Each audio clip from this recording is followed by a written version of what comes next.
मान लीजिए आपने किसी मित्र को 1 लाख रुपए उधार दिए और उस मित्र ने 1 लाख को 1 करोड़ रुपए बना लिया और आपके पास सिर्फ 1,000 रुपये बचा। वो मित्र जो पहले गरीब था वो बेहद अमीर बन गया और आप अमीर से गरीब बन गए। अब इस स्थिति में आपके मन में क्या भाव उठेगा?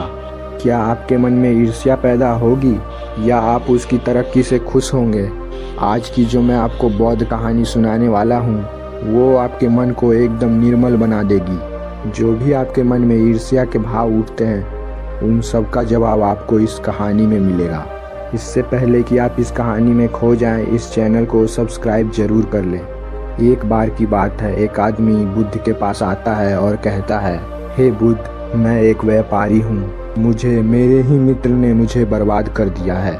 मेरा सारा व्यापार चौपट हो गया है। मैं आज उसी मित्र की हत्या करने जा रहा था। तभी रास्ते में मुझे आपका आश्रम दिखा।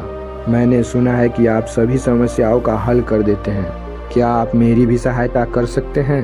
क्या आप मुझे कोई ऐसा मंत्र बता सकते हैं जिससे मैं अपने मित्र से भी अधिक धनवान बन जाऊं? बुद्ध ने कहा, मैं तुम्हें एक ऐसा रास्ता बता सकता हूं। अगर तुम उस रास्ते पे चलोगे तो तुम्हारा खजाना कभी खत्म नहीं होगा बल्कि और ज़्यादा बढ़ जाएगा। व्यापारी बोला, हे बुद्ध, जल्दी से आप मुझे वो मार्ग बता दीजिए। बुद्ध ने कहा, मार्ग बताने से पहले तुम ये बताओ, तुमने अपने मित्र के साथ क्या किया था? जितनी सच्चाई के साथ तुम मुझे ये बात बताओगे उतनी जल्दी मेरा मार्ग तुम्हें सफलता की ओर ले जाएगा। मैं और मेरा मित्र 12 साल पहले इस नगर में आए थे। जब हम यहाँ पे आए थे तो मेरे मित्र के पास ज़्यादा धन नहीं था। उसके मुकाबले मेरे पास अधिक धन दौलत थी। वो मेरे पास आया और मुझसे बोला, मुझे व्यापार शुरू करना है, इसके लिए उसे कुछ पैसे चाहिए। मैंने दोस्त होने के नाते उसकी कुछ सहायता कर दी। कुछ समय बाद वो मेरे जितना धनवान बन गया।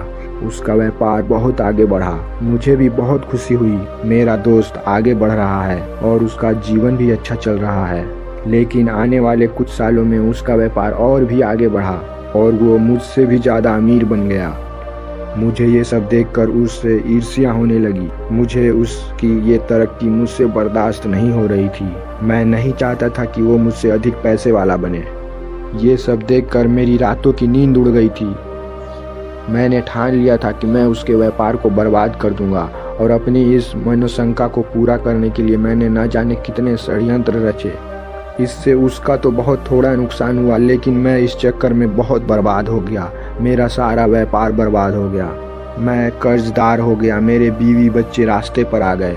क्या तुमने अपने मित्र के साथ सही किया? व्यापारी बोला, मैंने उसके बुरे समय में उसे धन दिया, उसकी मदद की। तो ऐसा करके मैंने उसके साथ कहाँ बुरा किया? जबकि मेरा बुरा समय आया तो वो मुझसे मुंह मोड़ लिया।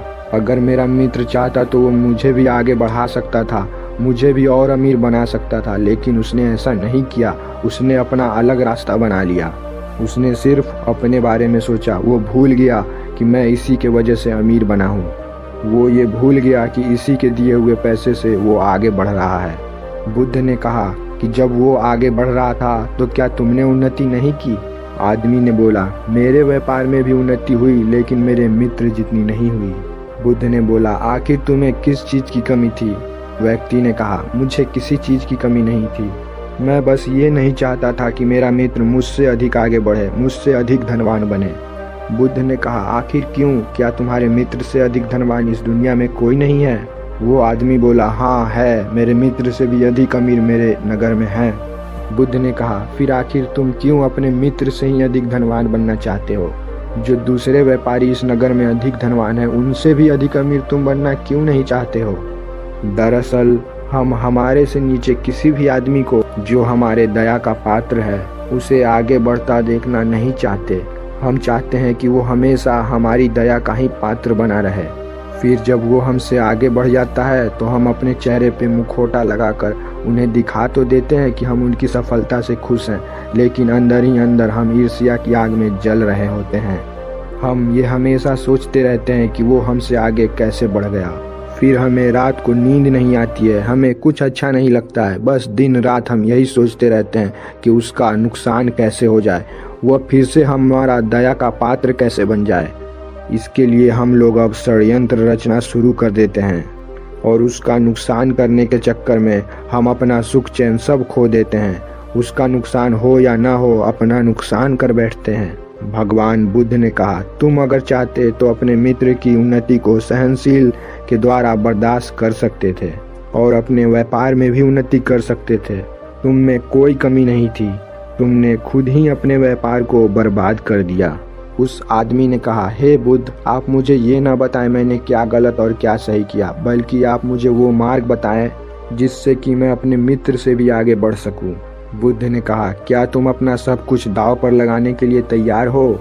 अगर हाँ, तो मैं तुम्हें वो रास्ता दिखा सकता हूँ। वह आदमी बोला, हाँ मैं तैयार हूँ, मैं अपना सब कुछ दांव पर लगा दूंगा।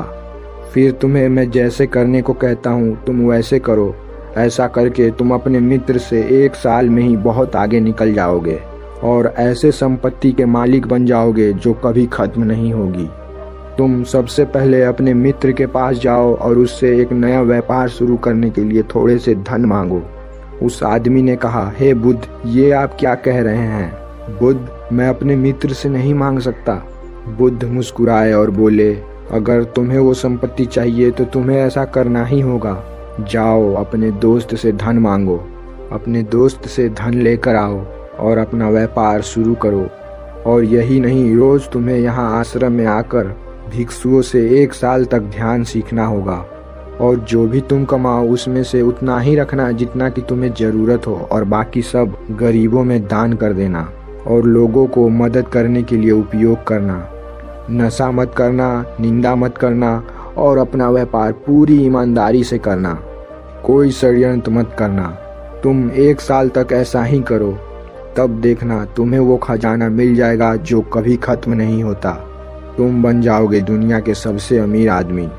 उस आदमी ने बुद्ध की बात मान ली और ऐसा ही किया। और ठीक 1 साल बाद वो बुद्ध के पास आया और उनके चरणों में गिर गया। हे बुद्ध, आप जिस संपत्ति की बात करते थे वो मुझे मिल गई है। बुद्ध ने कहा, क्या तुम्हारा व्यापार तुम्हारे मित्र से आगे बढ़ गया है? आदमी ने कहा, मेरा व्यापार तो बेहद छोटा सा है, लेकिन अब मैं उससे संतुष्ट हूँ। मैं इतना कमा लेता हूँ कि अपने बीवी बच्चों को अच्छा जीवन दे सकता हूँ और मैं उसी से दूसरों की मदद भी कर देता हूँ। मुझे अब ये समझ में आ गया है कि हम लोग अपना जीवन व्यर्थ में ही गंवा देते हैं। जो संपत्ति हमारे पास है उसे हम लोग देखते ही नहीं, बल्कि हम कंकड़ पत्थर बीनने में ही लगे रहते हैं। जिस बात को पहले मैं समझ नहीं पाता था, अब वो बात मुझे स्पष्ट समझ में आने लगी है। मुझे पहले अपने मित्र से ईर्ष्या इसलिए होती क्योंकि मुझे अपने सुख से सुख ना मिलता, अपितु उसके सुख से दुख मिलता। और ऐसा ही सारी दुनिया कर रही है।